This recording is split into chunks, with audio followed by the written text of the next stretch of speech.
Magandang araw sa inyong lahat. Ako si Angel Amcanda, isang information technology sa loob ng 10 taon. Isa akong single. At bilang isang information technology, tungkulin pangsiwaan ang mga datos at pagsasaayos ng mga network, pagbubuo ng mga computer at pamamahala ng mga pangkapatiran.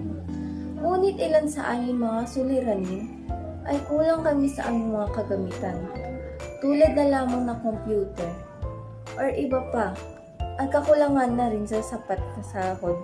Hindi sapat ang aming kinikita para sa trabaho na to.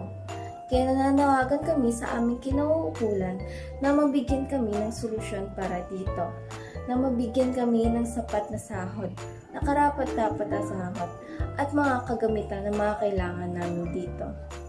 Nananawagan kami sa aming kinauukulan.